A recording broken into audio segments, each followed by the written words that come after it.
오늘 우리에게 주신 하나님 말씀은 에베소서 4장 17절에서 24절입니다. 제가 가지고 있는 성경 신약 314페이지입니다. 다 찾으신 줄 알고 봉독하겠습니다.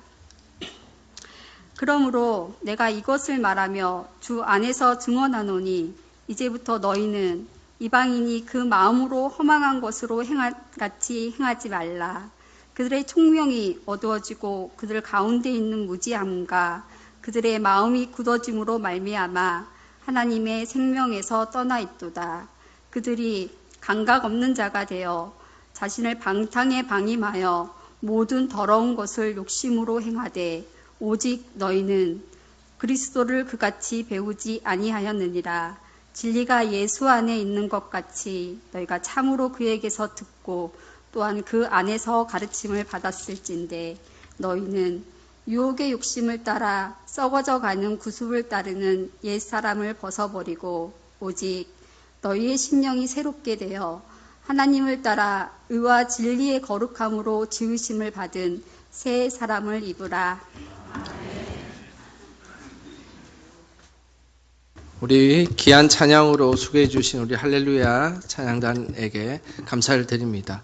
저희 할렐루야 찬양대를 항상 들을 때마다 저는 느끼는 건 그 화려한 솔리스트도 없고 오케스트라도 없는데 어쩌면 이렇게 아름다운 소리가 나는지 모르겠습니다. 늘 은혜 가운데 찬양해 주셔서 감사드립니다. 그리고 오늘 말씀 봉독도 해주시고 또 반주도 해주시고 피곤한 가운데 예배로 섬겨주신 모든 분들께 감사를 드립니다. 우리 성도님들 새해 인사 많이 하셨죠? 한 번 더 하도록 하겠습니다.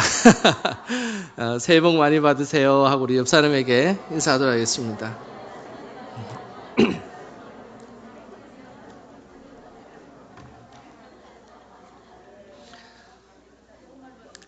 2023년도에는 우리 영광의 모든 성도님들이 행복하고 주 안에서 항상 기쁨이 차고 넘치시기를 주님의 이름으로 축복합니다.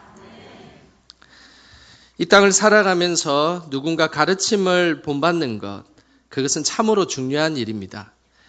그 가르침이 기준이 되어 우리의 살아가는 방향성을 결정하기 때문입니다. 일본인들의 가슴 속에 본받고 싶은 중요한 가르침이 하나가 있습니다. 그것은 똑같은 일을 반복해서 겪을 수 없다라는 말입니다. 이 가르침은 별로 유명하지도 대단하지도 않은 한 마을의 촌장의 가르침입니다. 그의 이름은 와무라 고토쿠라는 촌장입니다. 이 와무라 촌장의 가르침을 모든 일본인들이 본받게 된 것은 2011년도 일본 대지진과 관련이 있습니다. 우리가 아는 동일본 대지진은 규모가 9.0으로 사상 최대였고 15,000명이라는 수많은 사람들이 일순간에 목숨을 잃게 되었습니다. 이런 최악의 재앙에서 기적적으로 살아난 한 마을이 있습니다. 후다이라는 마을입니다. 마을 사람이 3,000명이 있었는데 그 당시 목숨을 건졌습니다. 지금 사진으로 나와 있는 이 마을이 후다이 마을이 아니고 그 방조제 뒤편에 있는 마을이 후다이 마을입니다. 방조제 높이가 15.5m인데요. 후다이 마을은 지난 100년 동안 수십 번의 쓰나미가 왔습니다. 이 와무라 총장은 어린 시절에 쓰나미가 자기 마을에 생겨서 생존했던 그런 사람이었습니다. 그는 기억이 나는 그 쓰나미의 어려운 순간을 기억하고 그리고 꼭 대형 방조제를 건설해야 된다는 주장을 했습니다. 그리고 단순히 1m, 2m짜리는 방조제가 아니라 15m 정도 되는 아파트 5층 높이의 방조제를 꼭 건설해야 된다는 것을 주장했습니다. 모두가 쓸데없이 돈 낭비한다라고 이야기를 했고 지자체와 정부를 설득시켜서 방조제를 그래도 끊임없이 건설해 달라고 요청한 끝에 방조제가 건설되었습니다. 방조제가 건설되자 사람들이 손가락질했습니다. 쓸데없이 돈을 낭비하고 저 고집쟁이가 왜 또 저런 일을 했을까라고 그들을 향해 그리고 그 촌장을 향해 손가락질을 했습니다. 그리고 나서 1997년 그때의 세상을 떠났습니다. 그 후 14년이 지난 2011년도에 대지진으로 인한 쓰나미가 그곳에 갑자기 들어닥쳤습니다. 쓰나미 높이가 무려 14m나 되는 어마어마한 쓰나미가 마을을 강타한 것이었습니다. 그런데 14m의 그 쓰나미가 15m 높이의 방조제가 그것을 버텨서 그 마을에 있는 3,000명의 사람들이 목숨을 구하게 되었습니다.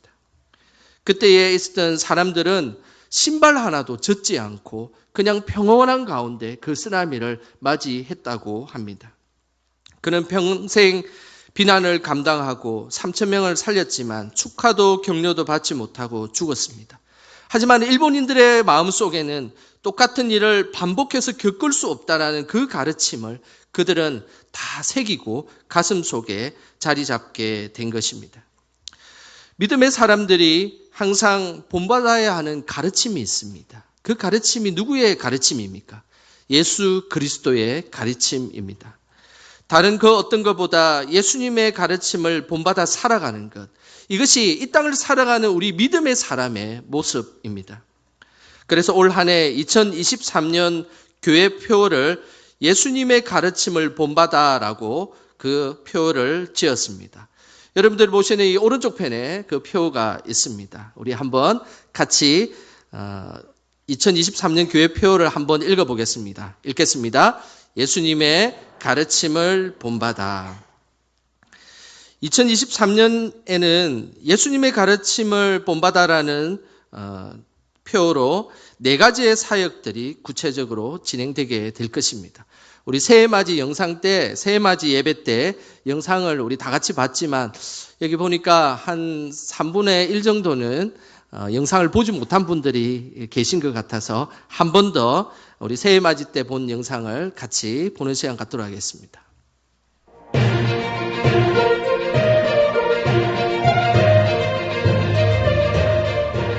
2023년에 새롭게 진행될 우리 염관교회의 사역을 소개합니다. 목회 방향은 예수님을 따라 맛을 내고 빛을 발하는 교회입니다. 예수님의 사역을 온전히 따르며 지난 56년간 이어온 우리 염관교회의 아름다운 믿음의 전통을 계승하겠다는 의미가 담겨 있습니다. 목회 표어로는 마태복음 9장 35절에 나오는 예수님의 3대 사역, 가르치고 전파하고 고치는 사역을 3년 동안 한 해씩 순차적으로 진행하게 될 것입니다. 2023년 표어는 가르치는 사역을 중심으로 하는 예수님의 가르침을 본받아입니다. 예수님의 가르침을 본받기 위한 구체적인 사역들을 4가지로 나누어 소개합니다. 첫째, 예수님의 가르침으로 말씀을 의지하는 제자입니다. 이를 위해 세대별 가스펠 프로젝트 성경 공부, 상반기 남성 중심의 파더와이즈와 하반기 여성 중심의 마더와이즈 성경 공부가 진행되며 특별히 다음 세대는 각 연령층에 맞게 창조론, 세계관, 기독교 성교육 등이 진행될 것입니다. 둘째, 예수님의 가르침으로 영과 진리를 갈망하는 예배자입니다. 먼저 수요예배를 1부, 2부로 나누어 1부는 10시 30분, 2부는 저녁 8시에 진행됩니다. 특별히 매월 첫 번째 수요일 1부 예배는 행복한 수요일로 진행됩니다. 행복한 수요일을 통해 식사교제 및 야외와 실내 다양한 활동들을 함께할 예정입니다. 또한 매월 둘째, 넷째 주일 오후 예배가 부활하며 새가족 교육 강화를 위한 새로운 교재가 개발될 예정입니다. 셋째, 예수님의 가르침으로 가슴을 치는 기도자입니다. 4월 말에 진행될 치유학교와 중보기도 강화 및 금요기도회를 통해 교회와 개인을 위해 함께 기도하며 회복해 하시는 하나님을 경험하게 될 것입니다. 넷째, 예수님의 가르침으로 한계를 넘는 전도자입니다. 가정신방과 영상신방, 먼 곳에서 예배에 참석하는 분들을 위한 더 많은 관심과 신방을 할 예정입니다. 또한 예배를 드리고 싶어도 드리지 못하는 분들을 위해 예배 영상을 노트북에 담아 찾아가는 예배 섬김 프로젝트가 진행되며 코로나로 쉬었던 전도대와 생수전도, 다음 세대 다양한 전도가 시작될 것입니다. 마지막으로 온라인 접근을 위한 스마트폰 활용도를 높일 예정입니다. 온라인 교인증을 통해 교인들의 주소와 전화번호가 담긴 전자요람과 홈페이지에 들어갈 수 있고 연말정산도 집에서 할 수 있습니다. 특별히 내년에는 구역 출결 및 예배 보고도 스마트폰으로 할 예정입니다. 2023년엔 실내 마스크 의무가 없어지는 등 코로나가 물러가고 우리가 3년간 간절히 원했던 예배와 성도들 간의 교제가 활발하게 일어날 것을 기대하는 해입니다. 무엇보다 새로운 담임 목사님이신 강태신 목사님과 함께 예수님의 가르침 사역으로 새로운 한 해를 열어가게 될 것입니다. 예수님의 가르침을 본받기 위해 성도님들의 적극적인 참여와 기도가 필요합니다. 우리 영광교회 성도님들 모두가 하나님 나라를 위해 열심히 나아갈 때 예수님을 따라 맛을 내고 빛을 발하는 영광교회가 될 것입니다. 감사합니다. 박수 한번 하겠습니다. 이 목소리 주인공은 누군지 아시겠습니까? 예, 전예원 집사님이라는 분인데, KBS 9시 앵커가 될 뻔한, 되지는 못했고, 하여튼 집사님께서 수고를 해주셔서 감사를 드립니다. 그리고 좀 전에 기억하시는지 모르겠는데, 그 노트북 앞에 노트북을 보고 계신 그 머리가 하얀 분이 유승열 권사님이십니다. 그래서 최근에 유승열 권사님 댁에 우리 그 예배를 드리고 싶은데 올 수가 없으셔서 노트북에다가 그 예배 영상을 담아가지고 매주 이렇게 예배를 보여드리고 있습니다. 그래서 그런 비슷한 사역들이 우리 교회에서 계속 진행될 터인데 많이 관심 가져주시고 기도해 주시기를 부탁드리겠습니다. 우리 예수님을 본받아, 예수님의 가르침을 본받아라는 이 2023년 표와 함께 4가지 사역들이 진행될 텐데 우리 한번 앞에 보시면 현수막에 1번, 2번, 3번, 4번 있습니다. 혹시 방송실에 또 여기 안 보이시는 분은 방송실에서 좀 띄워주시고 우리 같이 한번 읽어보도록 하겠습니다. 첫 번째, 예수님의 가르침으로 말씀을 의지하는 제자. 두 번째, 예수님의 가르침으로 영과 진리를 갈망하는 예배자. 세 번째, 예수님의 가르침으로 가슴을 치는 기도자. 네 번째, 예수님의 가르침으로 한계를 넘는 전도자. 그래서 올 한 해는 예수님의 가르치고 전파하고 그리고 고치는 그 3대 사역 중에서 가르치는 사역을 중심으로 사역들이 진행될 것입니다.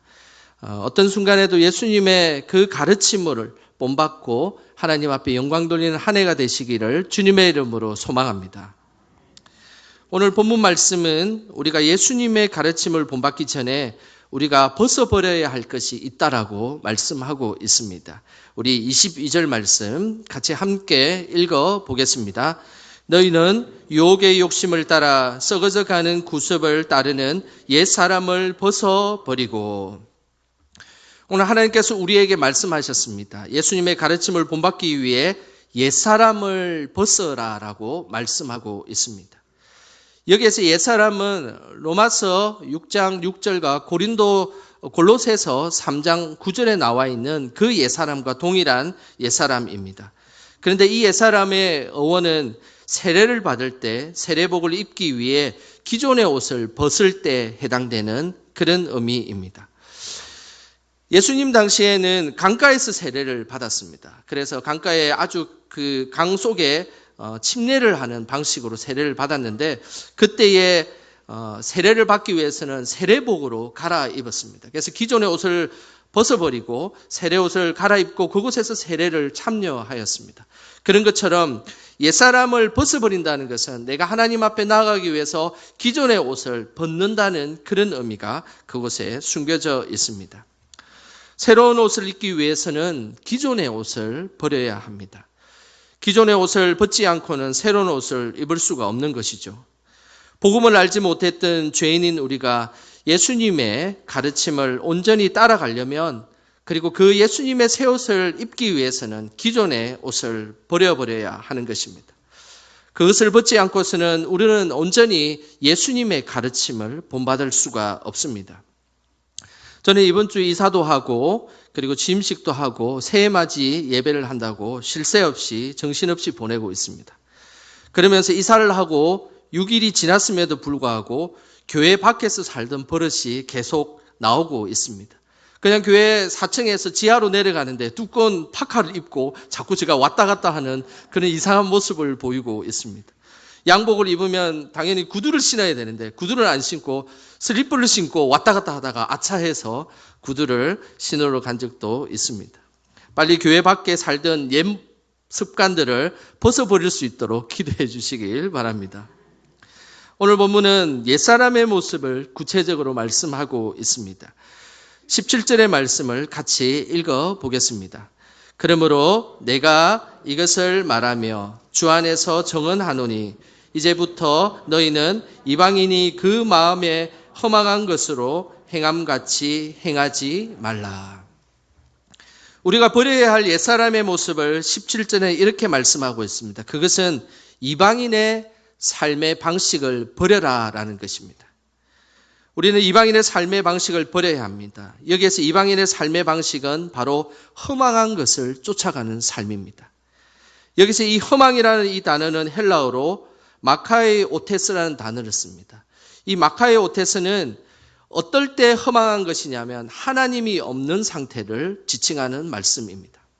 하나님이 우리를 만드셨고 그리고 하나님의 형상대로 우리는 지음을 받았기 때문에 우리 속에 하나님이 가득할 때는 허망하지 않습니다. 오히려 그곳에는 소망이 있고 그리고 하나님의 기쁨이 있습니다. 그러나 하나님의 형상대로 지음받은 우리가 하나님이 없게 되면 그 속에는 이 빈 공간이 허망하게 되고 허무하게 된다는 것입니다. 하나님이 없으면 사는 것이 공허하고 살아갈 가치가 무의미해집니다. 새해가 밝았다고 하지만 하나님이 함께하지 아니하면 달라질 것이 없는 그런 새해를 보며 소망과 비전이 사라지게 되어 있습니다. 해밍웨이가 쓴 소설 중에 깨끗하고 불빛 환한 곳이라는 소설이 있습니다. 특별히 해밍웨이는 이 소설을 매우 좋아하고 아꼈던 소설입니다. 이 소설 중에는 허무한 삶을 살아가고 있는 중년의 남자가 등장하는데 그 남자가 평소에 중얼거리는 주기도문이 하나가 있습니다. 그 내용을 한번 읽어드리겠습니다. 허무에 계신 우리의 허무님, 당신의 이름으로 허무해지시고 당신의 왕국이 허무하소서. 하늘에서 허무하셨던 것과 같이 땅에서도 허무하소서. 우리에게 일용할 허물을 주시고 우리가 우리에게 허무한 것을 허무하게 한 것과 같이 우리의 허물을 허무하게 해 주소서. 우리를 허무에 들지 말게 하시고 다만 허무에서 구하소서. 허무로 가득한 허무를 찬미하라. 허무가 그대와 함께 하리니. 황당한 기도문이지 않습니까?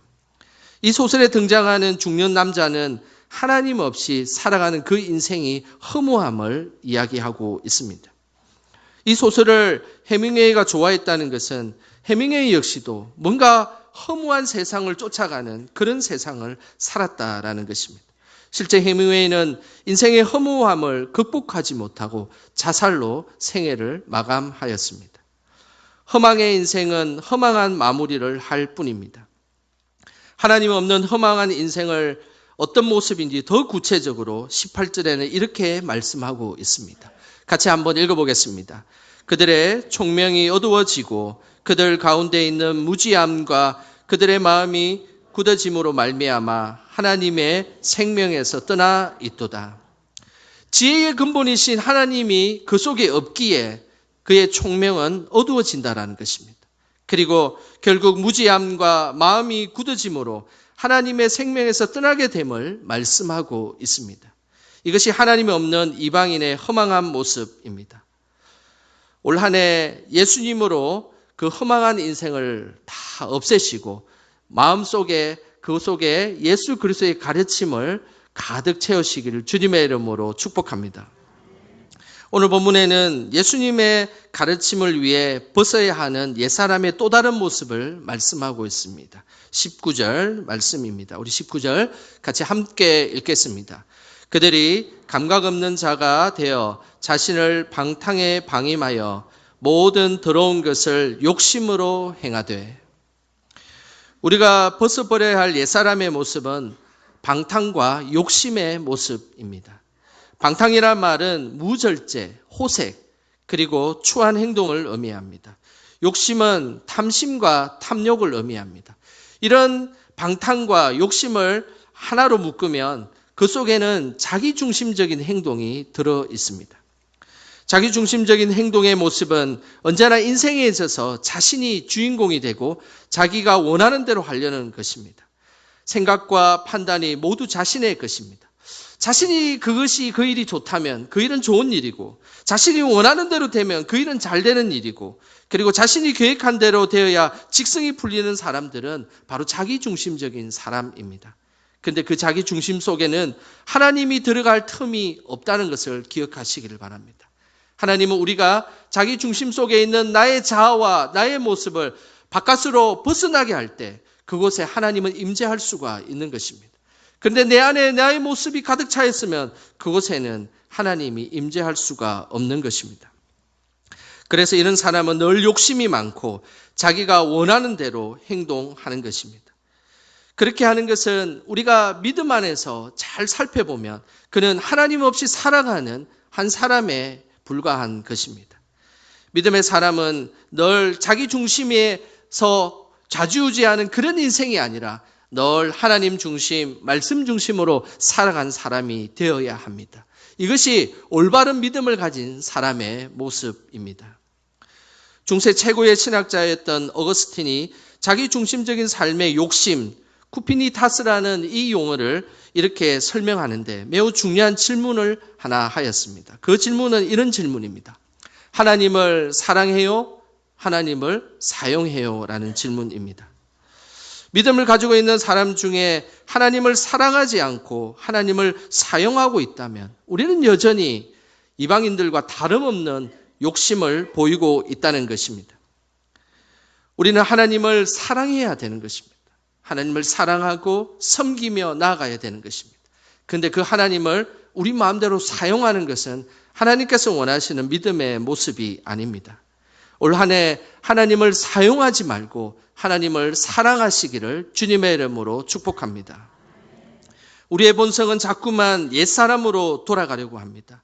하나님을 사랑하기보다 기도로 하나님을 사용하고 조정하려고 하는 때가 많이 있습니다. 찬양보다는 험악한 세상의 노래가 왠지 더 매력적으로 들릴 때가 있습니다. 또한 하나님 중심의 신앙생활을 하지 못하고 언제나 자기 중심적인 신앙생활을 할 때가 있습니다. 이럴 때 우리가 그 순간에 선포해야 될 하나님의 말씀이 있습니다. 그 말씀이 바로 20절의 말씀입니다. 우리 다 같이 함께 읽겠습니다. 오직 너희는 그리스도를 그같이 배우지 아니하였느니라. 우리 안에 옛 본성이 찾아오고 자꾸만 믿음 없는 행동들을 하게 되고 그리고 자꾸만 나태해지고 그리고 우리 안에 하나님 안에 온전한 모습으로 살아가지 못할 때 우리는 기억하셔야 됩니다. 오직 너희는 그리스도를 그같이 배우지 아니하였다라는 것입니다. 우리가 살아온 삶에 많은 일들을 겪고 그리고 많은 신앙생활을 하면서 예수 그리스도의 가르침을 우리는 받았습니다. 그런데 자꾸만 우리는 우리의 자아가 앞서게 되고 우리의 본성이 앞서게 되고 그리고 우리의 힘으로 뭔가를 해나가려고 할 때 그 순간에 기억하셔야 됩니다. 오직 너희는 그리스도를 그같이 배우지 아니하였느니라 라는 말씀을 기억하시길 바랍니다. 하나님 앞에서 나의 자아가 덜 끓어오르고 나의 혈기가 나타나는 그 순간에 기억하시길 바랍니다. 오직 우리는 그리스도께 그와 같은 모습을 배우지 아니하였다. 예수님이 우리에게 그런 모습을 가르쳐 주지 않았다라는 것을 기억하시고 내 속에 말씀으로 선포하시길 바랍니다. 하나님, 내가 한 번도 그런 것을 예수님에게 배운 적이 없습니다. 나는 살면서 교회를 수십 년을 다니고 수많은 시간들을 보냈지만 내가 지금 내 안에 있는 이 혈기와 내 안에 있는 이 나쁜 것들을 내가 예수님을 통해서 한 번도 배운 적이 없습니다라고 우리는 믿음으로 선포해야 되는 것입니다. 우리 안에 옛사람이 찾아올 때 끊임없이 선포함을 통해 하나님 앞에 더 가까이 나아가시기를 주님의 이름으로 소망합니다.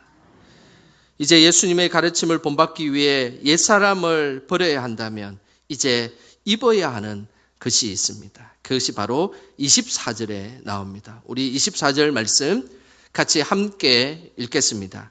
하나님을 따라 의와 진리의 거룩함으로 지으심을 받은 새 사람을 입으라. 오늘 하나님께서 말씀하셨습니다. 옛사람을 버리고 새 사람을 입으라라고 말씀하셨습니다. 새 사람의 옷을 입는다는 것은 무엇입니까? 바로 앞절에 나오는 것처럼 의와 진리의 거룩함을 입는 것입니다. 의와 진리의 이 거룩함은 곧 하나님의 본성을 의미합니다. 그것은 우리가 하나님 앞에 새 사람을 입는다는 것은 하나님의 그 본성을 닮아가는 것이고 그리고 하나님을 따라가는 것입니다. 하나님이 곧 진리이시고 의로우신 분이기 때문입니다. 우리가 새 사람을 입기 위해서는 나의 힘으로 내 스스로가 거룩해지는 것이 아닙니다. 하나님을 따라가고 내 본성이 나를 끄집어 당길 때 그래도 내가 이쪽으로 가지 않고 하나님의 길인 반대쪽으로 한 발자국 한 발자국 나아갈 때 우리는 그제서야 옛사람을 버리고 새 사람을 입게 되는 것입니다. 하나님을 지식적으로 아는 것과 하나님을 따라가는 것은 큰 차이를 가지고 있습니다. 세상 사람들도 하나님을 지식적으로 알고 있습니다. 요즘 TV 프로를 보면 종교인들이 나와서 하나님이 어떤 분이고 어떻게 생활하는 것이 크리스찬의 모습인지를 TV에서 너무나 많은 곳에서 우리에게 알려주고 있습니다. 세상 사람들도 우리가 주일에는 이렇게 예배를 드리고 기도도 하고 주여 삼창도 하고 그렇게 아멘하고 하는 것들을 세상 사람들도 다 알고 있습니다. 그러나 그들은 예수 그리스도에 대한 지식으로 그리고 단편적인 것을 알고는 있지만 그들은 예수님을 따라가지 않습니다. 예수님이 가는 발자취를 걸어가지도 않고 예수님께서 원하시는 삶의 자리에 깊숙한 곳에 가려고 노력하지 않는다는 것입니다. 그냥 알고만 있는 것입니다. 혹시 우리도 그렇게 신앙생활을 하고 있지는 않습니까? 예수님께서 원하시는 발자취를 한 걸음 한 걸음 따라가지 못하고 자꾸만 주저주저하고 그곳에서 나의 본성으로 되돌리는 그런 모습으로 살아가고 있지는 않습니까? 진정한 성도는 예수님을 아는 지식에 머무르는 것이 아니라 예수님에게 그리고 예수님을 따라가는 것입니다. 나의 삶의 한 발자국이라도 나의 삶의 한 자락이라도 예수님의 가르침을 따라가기 위해 노력하고 애쓰고 나아갈 때 그것이 하나님께서 원하시는 믿음의 모습입니다. 타락한 유럽 사회에서 거룩한 순결을 지켰던 무리들이 있습니다. 그들은 영국의 청교도들입니다. 당시 기독교 국가에 사는 사람들은 예수님이 누구인지 하나님이 어떤 분인지 지식적으로 다 알고 있었습니다. 그것은 그냥 국가 자체가 기독교 국가였기 때문입니다. 하지만 청교도인들은 지식적으로 예수님을 알고 있을 뿐 아니라 예수님을 온전히 따랐던 사람들입니다. 이들은 예수님을 온전히 따르는 삶을 이렇게 고백했습니다. 청교도 하나님을 온전히 따르는 삶이라는 책의 일부분을 제가 한번 읽어드리겠습니다. 하나님을 온전히 따르는 삶이란 때를 얻든지 못 얻든지 끊임없이 하나님을 따르기로 결심하고 기꺼이 모든 것에 마음을 다해 희생하며 말씀에 머뭇거리거나 부분적으로가 아니라 일관되게 순종하고 철저하게 하나님의 영광을 위해 사는 삶입니다. 의와 진리의 거룩함의 옷을 입은 사람은 끊임없이 하나님을 따르기로 결심합니다. 내가 잠시 오늘은 하나님을 따랐다가 내일은 또 잠시 세상을 따랐다가 이렇게 한 번 갔다가 왔다가 하는 이런 삶이 아니라 끊임없이 하나님을 따르는 삶이 되어야 한다는 것입니다. 또한 모든 일에 마음을 다해 희생하는 것입니다. 대충 살아가는 모습이 아니라 예수 그리스도의 십자가의 그 희생을 위해 한 걸음 한 걸음 나아가게 되는 것입니다. 뿐만 아니라 어떤 때는 하나님 앞에 순종하는 것 같고 어떤 때는 불순종하는 것 같이 그런 모습이 아니라 일관되게 순종하는 것. 이것이 하나님께서 원하시는 믿음의 모습입니다. 철저하게 하나님의 영광을 위해서 살아가는 삶으로 나아가는 것. 이것이 하나님께서 원하시는 온전한 믿음의 삶의 모습입니다. 끊임없이 희생하며 그리고 일관되게 철저하게 살아가는 것. 이것이 하나님께서 오늘 우리를 향한 하나님의 뜻임을 분명하게 기억하시길 바랍니다. 이 모습에 대해서 21절에 이렇게 말씀하고 있습니다. 우리 21절 같이 읽어보겠습니다. 진리가 예수 안에 있는 것 같이 너희가 참으로 그에게서 듣고 또한 그 안에서 가르침을 받았을진데. 우리는 어렸을 때부터 예수님의 말씀을 듣고 오랫동안 예수님의 가르침을 받았습니다. 저도 뒤돌아보면 모태신앙인지라 알지도 못하는 시절부터 그냥 교회에서 생활하고 예수님의 이야기 그리고 수많은 성경의 재밌는 이야기들을 듣고 자랐습니다. 하지만은 뒤돌아보면 그 이야기들이 이야기로 그칠 뿐 나의 삶을 좌지우지 못했던 기억들이 많습니다. 알고 있는 것과 그것을 실천하는 것, 그것은 분명히 다름을 우리는 인정해야 하는 것입니다. 목사님이 쓴 책이지만 교육 현장에서 많이 읽히고 있는 책 한 권이 있습니다. 그것은 내가 유치원에서 배웠다라는 책입니다. 이 책은 우리가 세상을 살아가면서 배워야 하는 것이 다 유치원에서 배웠다라고 이야기합니다. 무엇이든지 나누어 가져라. 공정하게 행동해라. 남을 때리지 말라. 사용한 물건은 제자리에 놓으라. 이런 것들은 다 유치원에서 우리가 일상생활을 다 배웠다라는 것입니다. 그런데 문제는 우리가 알고 있고 배웠지만 아직도 우리가 사는 세상에서 교인과 사회에 문제가 발생하고 있는 것은 그 유치원 때 배웠던 가르침이 우리의 삶을 자주우지 못하고 지속되지 못하기 때문입니다. 저자 로버트 풀금이 이 사실을 65세가 되어서야 깨달았다라고 고백합니다. 그래서 그 책에는 그의 고백을 이렇게 이야기하고 있습니다. 우리가 살면서 옳고 그름, 선과 악, 진실과 거짓의 문제에 부딪힌다. 그럴 때마다 아주 어린 시절 인간에 대한 기본적인 것을 세심하게 가르쳐주던 유치원으로 돌아가야 한다. 이 진리는 65세의 나이에도 여전히 유효하다. 우리는 짧게 몇 년, 길게는 수십 년 동안 예수님의 가르침을 받았습니다. 그리고 수많은 믿음의 사람들로부터 설교를 듣고 말씀을 들었습니다. 그런데 영원히 지키려고 하고 평생 지키고 있는 말씀이 한 가지가 있으십니까? 그리고 나의 믿음의 모습 중에 하나님이 원하시는, 하나님이 기뻐하시는 모습을 평생에 일관되게 지키고 있는 모습이 있으십니까? 올 한 해 우리는 예수님의 가르침이 삶 속에서 나오기를 기도하며 노력해야 될 것입니다. 이 모습이 평생에 이어져서 예수님의 가르침을 본받는 저와 여러분 되시길 주님의 이름으로 축원합니다. 기도하겠습니다.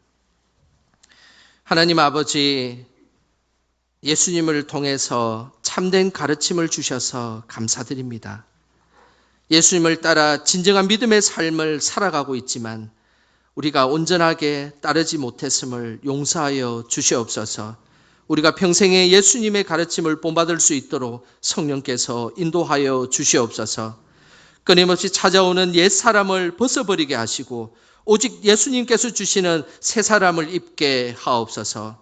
항상 거룩하고 순결한 자리로 우리를 인도하시는 예수님의 이름으로 기도드립니다. 아멘.